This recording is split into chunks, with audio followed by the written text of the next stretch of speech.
بسم اللہ الرحمن الرحیم۔ السلام علیکم۔ رہی فلورنڈا تو اس نے میرے پیغام کو ٹھکرا کر اور مجھ سے نفرت اور بیزاری کا اظہار کر کے اپنا ہی نقصان کیا ہے۔ اس کے اس انکار کی میں اسے ایسی سزا دوں گا اور اس کے دامن عصمت پر ایسا داغ لگاؤں گا کہ وہ زندگی بھر مٹنے سے بھی مٹ نہیں سکے گا۔ رازری کی وہ خونخوار حالت دیکھتے ہوئے مشاطہ نہ صرف یہ کہ لرز اور کام کر رہ گئی تھی بلکہ اس کا جسم پسینے چھوڑنے لگا تھا۔ جلدی جلدی اس نے ایک بار پھر رازرک کے سامنے اپنے سر کو خم کیا اور تیزی کے ساتھ کمرے سے نکل گئی۔ مشاطہ کے جانے کے بعد رازرک تھوڑی دیر تک اپنی نشست پر بیٹھا غصے اور غضب کے دباؤ تلے کچھ سوچتا رہا۔ اس کے بعد ایک بار پھر اس نے اپنے دائیں طرف رکھی لکڑی کی ہتھوڑی اٹھائی اور قریب ہی لٹکتے تانبے کے تش پر زور سے دے ماری۔ کمرے کے اندر اس ضرب سے گہری آواز بلند ہوئی جس کے جواب میں بڑی تیزی کے ساتھ رازرک کا ایک محافظ کمرے میں داخل ہوا۔ اسے دیکھتے ہی رازرک نے اسے مخاطب کر کے کہا، آج رات کے پہلے حصے میں اپنے چند ساتھیوں کے ساتھ محل کے اس حصے میں داخل ہونا جہاں باہر سے تربیت کے لیے آنے والی لڑکیاں رہتی ہیں۔ وہاں سے تم سبتا کے حاکم کاؤنٹ جولین کی بیٹی فلورنڈا کو اٹھا کر میری خوابگاہ میں پہنچا دینا۔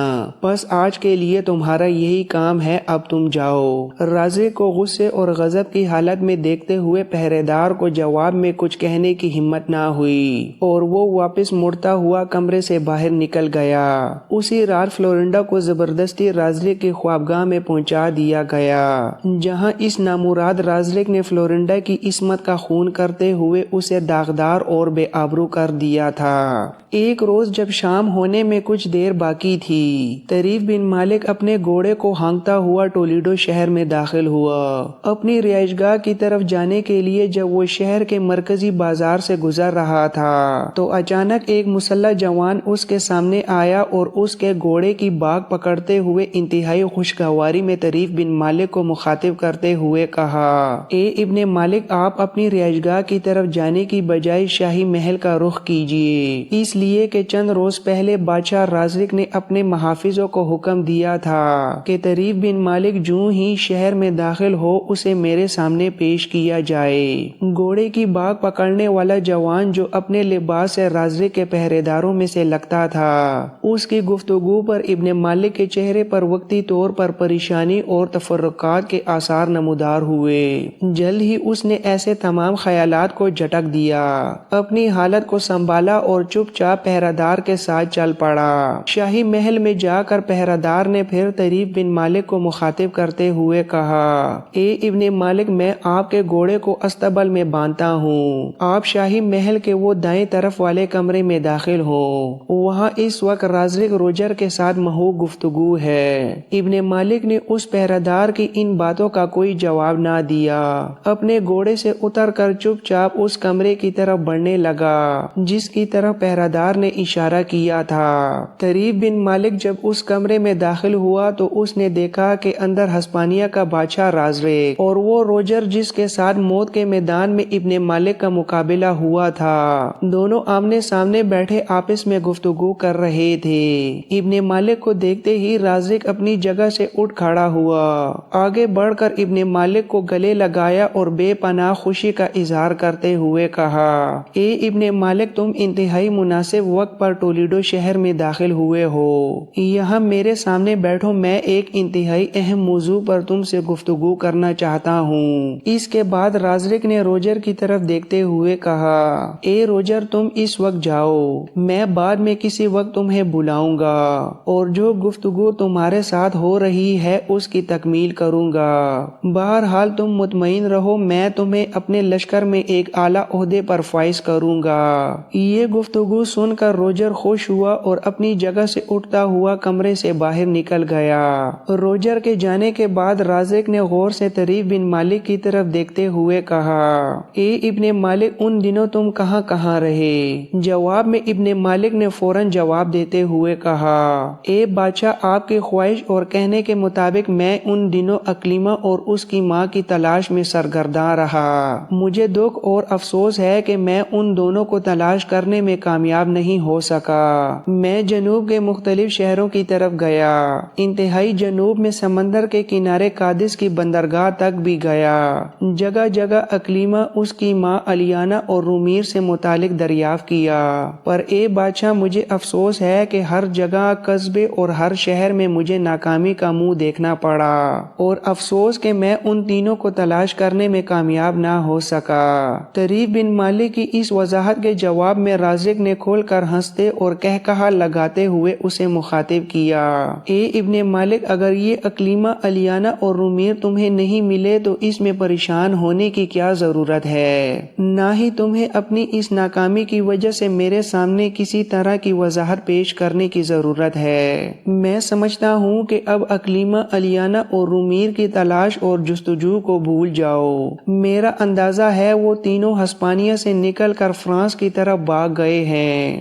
بہرحال اس موضوع کو ختم کرو۔ میں نے تمہیں ایک اور انتہائی اہم کام کے سلسلے میں طلب کیا ہے، اور وہ کام یہ ہے کہ تمہاری اس غیر حاضری کے دوران ایک غلطی مجھ سے سرزد ہوئی۔ اے ابن مالک، تم جانتے ہو کہ میں ایک عرصے سے اکلیمہ کو پسند کرتا رہا ہوں اور اس کے ساتھ شادی کا خواہش مند بھی رہا ہوں۔ اکلیمہ کے غائب ہو جانے کی وجہ سے میں بڑا پریشان اور افسردہ تھا، اور تم یہ بھی جانتے ہو کہ سبتا کے حاکم کاؤنٹ جولین کی بیٹی فلورنڈا، جو اکلیمہ کی بانجی بھی ہے، اس کی شکل اور جسمانی ساخت حیرت انگیز طور پر اکلیمہ کے ساتھ ملتی جلتی ہے۔ لہٰذا میں نے شاہی محل کی مشاطہ کو اس کے پاس بھیجا اور اسے یہ پیغام پہنچوایا کہ میرے ساتھ شادی کرے، لیکن فلورنڈا نے بڑی نفرت اور بیزاری کے ساتھ میرے اس پیغام کو ٹھکرا دیا، جس کا مجھے بہت دکھ، افسوس اور غصہ ہوا۔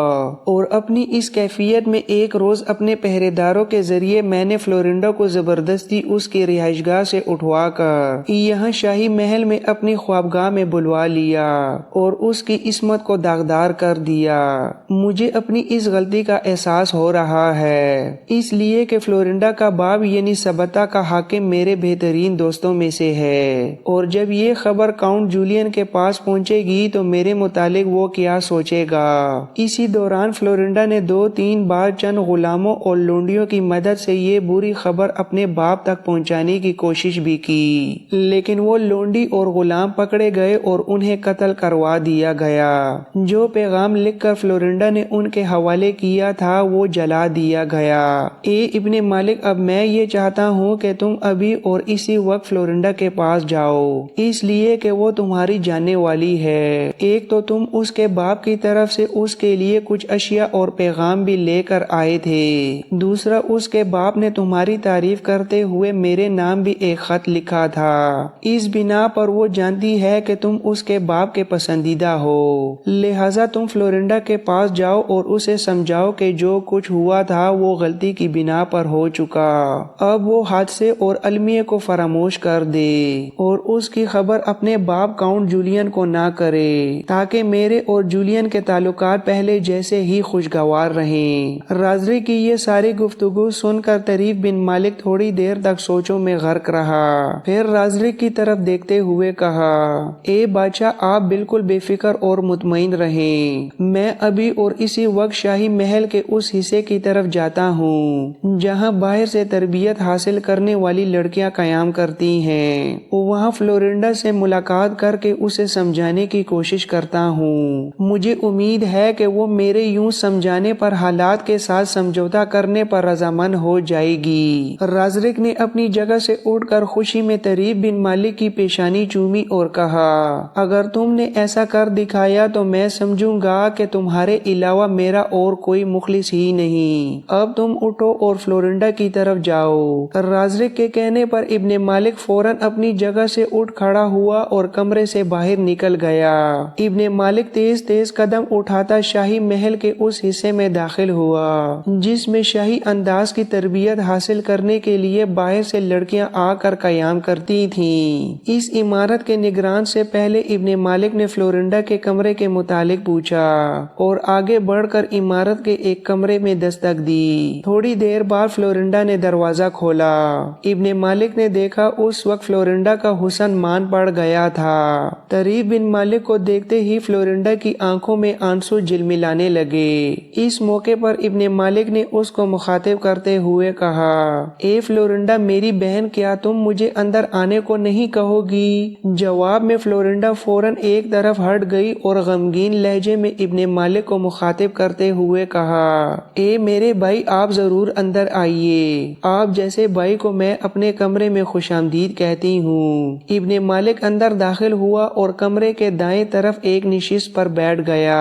اتنی دیر تک فلورنڈا نے دروازے کو پھر بند کر دیا اور وہ بھی ابن مالک کے سامنے نشست پر بیٹھ گئی۔ دونوں تھوڑی دیر تک خاموش رہے اور اس کے بعد ابن مالک نے فلورنڈا کو مخاطب کرتے ہوئے کہا، اے میری بہن، میں آج ہی ایک مہم سے لوٹ کر آیا ہوں اور آج ہی مجھے یہ خبر ہوئی ہے کہ اس ظالم اور بے حیا رازق نے تم کو بے عصمت اور بے آبرو کیا ہے۔ قسم مجھے اپنے خداوند کی، مجھے اس حادثے کا سخت صدمہ اور افسوس ہے۔ ابن مالک کے ان ہمدردانہ الفاظ کے جواب میں فلورنڈا منہ سے تو کچھ نہ کہہ سکی، تاہم اپنی آنکھوں میں امڑ آنے والے آنسوؤں کو روک نہ سکی اور آنسو لگاتار اس کے دامن میں گرنے لگے۔ پھر اس کی حالت مزید بگڑنے لگی اور ابن مالک کے سامنے بیٹھی ہچکیوں سسکیوں میں رونے لگی۔ طریف بن مالک تھوڑی دیر تک اس کی طرف بڑی ہمدردی کے ساتھ دیکھتا رہا اور فلورنڈا اس کے سامنے بیٹھی روتی رہی۔ پھر ابن مالک نے اسے مخاطب کرتے ہوئے کہا، اے فلورنڈا میری بہن، سنبھلو، میں تمہارے ساتھ ایک اہم موضوع پر گفتگو کرنے کے لیے آیا ہوں۔ اس گفتگو میں تمہارے لیے فائدہ ہی فائدہ ہے۔ ابن مالک کے کہنے پر فلورنڈا نے فوراً سر پر بندے رومال سے اپنے آنسو پونچھے، اپنی حالت کو سنبھالا اور شکووں اور گلوں سے بھرپور آواز میں کہا،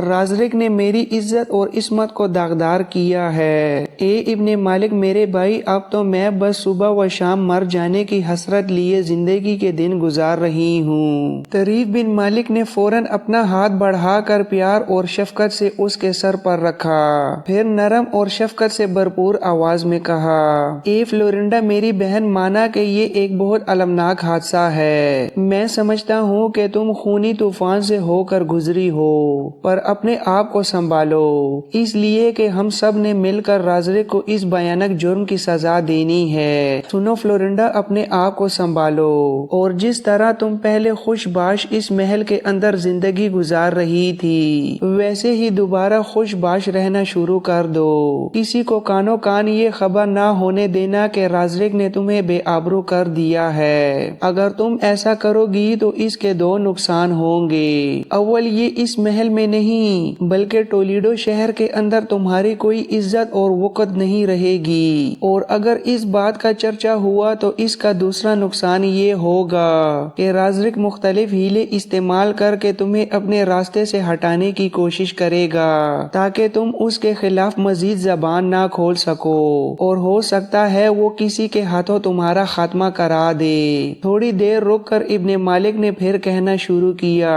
اے فلورنڈا، تم نے مجھے اس وقت بھائی کہا تھا جب موت کے میدان میں نے رومیر اور روجر سے مقابلہ جیتا تھا۔ سنو، میں ایک بھائی کی حیثیت سے تمہاری بہتری اور بھلائی چاہتا ہوں اور تم سے یہ امید رکھتا ہوں کہ تم ایسا ہی کرو گی جیسا میں تم سے کہوں گا۔ فلورنڈا نے بڑی بے بسی اور لاچارگی کے عالم میں ابن مالک کی طرف دیکھتے ہوئے کہا، اے ابن مالک، آپ جانتے ہیں کہ شاہی محل میں مجھ پر ایک طوفان گزرا ہے، تاہم میں آپ سے وعدہ کرتی ہوں کہ آپ جس طرح کہیں گے میں ویسا ہی کروں گی۔ مجھے آپ پر اعتماد اور بھروسہ ہے۔ مجھے امید ہے کہ جو کچھ آپ کہیں گے یا کریں گے اس میں میری ہی بہتری اور بھلائی ہوگی۔ فلورنڈا کا جواب سن کر طریف بن مالک خوش ہوا اور دوبارہ اسے تسلی دینے کے انداز میں کہا، اے فلورنڈا، پہلا کام تم یہ کرو کہ حسب سابق خوش و خرم محل کے اندر زندگی بسر کرتی رہو۔ تم سے ملنے کے بعد میں سیدھا رازق کے پاس جاؤں گا اور اس سے اجازت لے کر افریقہ کی طرف لوٹ جاؤں گا، وہاں تمہارے باپ کو ان سارے حالات کی خبر کروں گا، اسے یہ بھی کہوں گا کہ وہ سبتہ کی طرف سے ہسپانیہ کی طرف جائے، وہاں اپنے رویے سے یہ ظاہر کرے جیسے اسے اس طوفان کی خبر ہی نہیں جو اس کی بیٹی پر گزرا ہے۔ یہاں آ کر وہ رازق کو بادشاہ بننے پر مبارکباد دے گا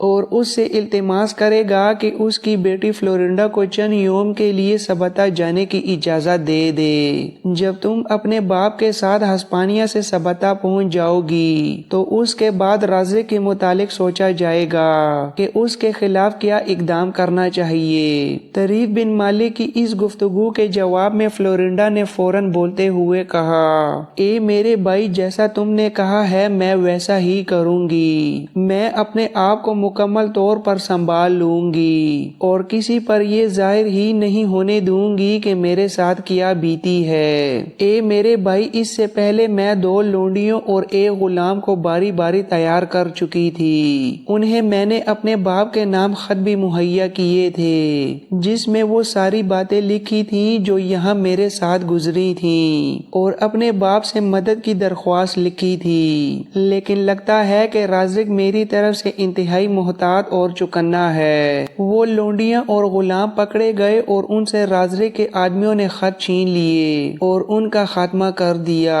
میرے بھائی، اب تک میری حالت قفس میں بند کسی بے بس پرندے کی طرح تھی، لیکن اب تمہارے آ جانے سے میں اپنے آپ میں ایک طرح کی تقویت اور قوت محسوس کر رہی ہوں۔ تمہارے کہنے پر میں اپنے آپ کو مکمل طور پر سنبھال لوں گی۔ تمہارے یہاں سے جانے کے بعد میں ہسپانیہ میں اپنے باپ کے داخل ہونے کا انتظار کروں گی۔ فلورنڈا جب خاموش ہوئی تو تب ابن مالک اپنا منہ اس کے قریب لے گیا اور بڑے رازدارانہ انداز میں فلورنڈا سے پوچھا، اے فلورنڈا میری بہن، اس موقع پر جب کہ اس کمرے میں میرے اور تمہارے علاوہ کوئی نہیں ہے، میں تمہیں ایک خوشخبری نہ دوں؟ فلورنڈا نے تیز نگاہوں سے طریف بن مالک کی طرف دیکھتے ہوئے پوچھا، اے بھائی، کیا اس شاہی محل کے اندر میرے لیے بھی کوئی خوشخبری ہو سکتی ہے؟ آپ جانتے ہیں کہ ہسپانیہ کے اندر ایک انقلاب برپا ہو چکا ہے، میرے نانا اور ہسپانیہ کے بادشاہ عطیشہ اور میرے ماموں یوریکا کو قتل کیا جا چکا ہے، جبکہ میری نانی الیانا اور میری خالہ جو عمر میں مجھ سے چھوٹی ہے وہ کہیں روپوش ہیں۔ میں ان دونوں کی طرف سے انتہائی فکر مند اور غمگین ہوں، کاش وہ دونوں یہاں سے بھاگ کر سبتہ پہنچنے میں کامیاب ہو چکی ہوں۔ طریف بن مالک نے رازداری میں فلورنڈا کو مخاطب کر کے کہا، اے فلورنڈا، میں تمہیں تمہاری نانی الیانا اور تمہاری خالہ اقلیمہ کے متعلق کچھ کہنا چاہتا ہوں۔ ابن مالک کے یہ الفاظ سن کر فلورنڈا ایک طرح سے چونک سی گئی، اس کے چہرے پر خوشی کے آثار نمودار ہو گئے اور بڑی دلچسپی اور شوق سے طریف بن مالک کی طرف دیکھتے ہوئے پوچھا،